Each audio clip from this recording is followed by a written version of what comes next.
Welcome to this presentation where I'm going to talk about how to retrofit enterprise data storage to its fullest potential for Kubernetes. My name is Michael Mattsson. I'm a tech marketing engineer with Hewlett Packard Enterprise. On the agenda of today, I'm just going to talk a little bit of the history of how we've come to where we are at the moment in Kubernetes over the last 5-6 years or so.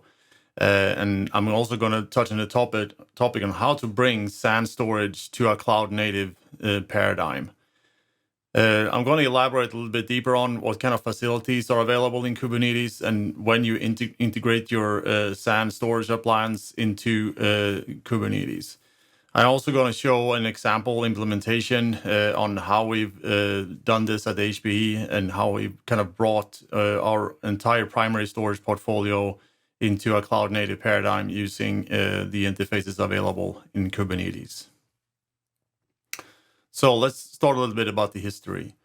At the infancy of Kubernetes, we had something called in-tree storage plugins, and there are still in-tree storage plugins available in Kubernetes. And the way we started it with the enterprise storage arrays such as Nimble and 3PAR and such, is that we leveraged the in-tree iSCSI and Fiber Channel plugins. And that was a little bit cumbersome because they did not do any dynamic provisioning or anything like that. So storage admin had to manually provision volumes and statically map those in Kubernetes. And we had customers doing that very early in the infancy of Kubernetes.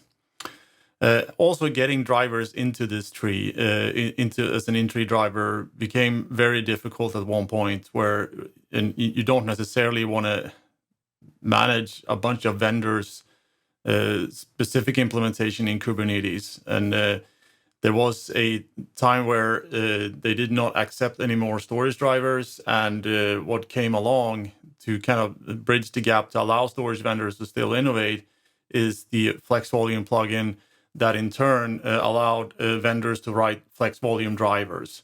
The Flex Volume drivers themselves, they were simply a little binary that you had to attach or have on each of your working nodes.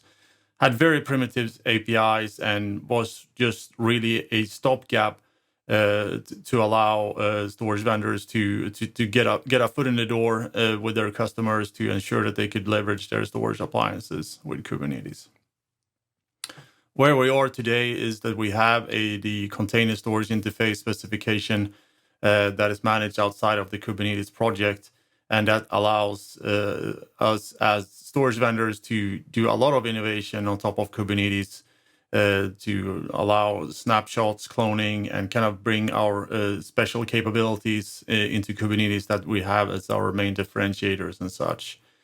There's also like a SIG storage, special interest group storage, that kind of controls the specification, and they have meetings on regular cadence on new capabilities coming into the CSI specification. And I think most large vendors are represented there one way or another. So let's figure out how to innovate, right? So if we just kind of break it down to that, this is the world we live in, right? We have an enterprise storage array. It's essentially a disk array, and it has some sort of volume manager to present volumes to applications. We usually slap an API and a data path on top of that, and that could be iSCSI, it could be Fiber Channel, it could be NVMe over Fabric, or whatever block storage that you have available. It could also be a file system, who knows. We also have our kind of special sauce or secret sauce in the volume manager, and that is kind of how we differentiate. This is kind of how we add our thin provisioning, data reduction capabilities, and compression, dedupe, encryption, whatnot. And there's also a lot of the data management capabilities kind of reside in that layer as well, such as performing snapshots and clones and be able to present data in certain shapes and forms depending on the application. So, and moving up a layer then, so we write our CSI driver and we will be able to provide persistent volumes to workloads running on Kubernetes, and we can create volume snapshots if the storage appliance is capable of doing that. But what we kind of want to do is have the end user, so say, imagine that this is a standard lockdown user in a namespace. He wants to deploy his application and let Kubernetes manage and operate that application. The little green dot in the YAML manifest there kind of represents the statefulness of the application, maybe. And what we want to try to convey here in this talk is that we want to be able to leverage that special sauce, right? And we want to make the end user a superhero, leveraging that special sauce to ensure that his application is running smoothly and operating at maximum efficiency, and also taking advantage of all the differentiating capabilities of the underlying storage array. Because it's sort of just providing a dumb disk from this very highly reliable enterprise storage array is kind of a waste of resources, and you kind of want to make sure that you abstract all the functionality from the enterprise storage array all the way up to the end user, so the end user can make informed decisions on how to deploy their app that require some sort of persistent storage, and how to leverage the capabilities of that system. So let me go into that in a little bit more detail here. So a very common pattern is that you allow the user, or not the user, actually, I'm going to come to that later, the storage admin and the Kubernetes admin, they communicate between each other to kind of agree on what kind of parameters they want to use that is available to their specific CSI driver, right? And that is where you can kind of have your secret sauce kind of turned on, and you might have different tiers of storage in your storage array to kind of differentiate the performance of one volume over the other. And you might want to perform certain application optimizations and such. There's also other way to kind of control this, and I want to kind of demonstrate that as well, is that you can set parameters within the storage class that would allow your CSI driver to kind of have a broader scope, right, to allow end users to control certain things, right? So in this particular scenario, you would have the end user being able to override the app optimization and the superfast parameter. And you can do that by allowing the users to use annotations on their persistent volume claim, because the storage class itself, an end user would never manipulate that directly, because that is a cluster scoped object, right? So you need to put the controls at the end user. The allow mutations in this scenario is that the end user can change an annotation or add an annotation to the PVC to change the behavior of the underlying persistent volume during runtime. And that could, for example, be a changing, like in this case here, like the app optimization. You might change from a fast database to a slow database, or you might archive your application and it doesn't require as much performance. You kind of want to alter the quality of service or something like that. So in the persistent volume claim, then you would simply add your particular prefix, CSI stores example.com in this scenario, and you would allow the end user to add a application optimization such as my other app. You can also turn off the super fast secret sauce tiering model, whatever you have in your array, and turn that off. Another capability that is available in Kubernetes that we leverage a lot at HPE, and that is custom resource definitions. And that allows you to store metadata about your storage appliance or your volumes or anything that is not, where you're not able to store that information on the array itself, right? So we have For example, we store a lot of host network information in a CRD, so we know how to map volumes to certain hosts at any given time without like poking around too much on the host itself. So we store that in a CRD, and that is how we match up networks and hosts and connect volumes to Kubernetes working nodes.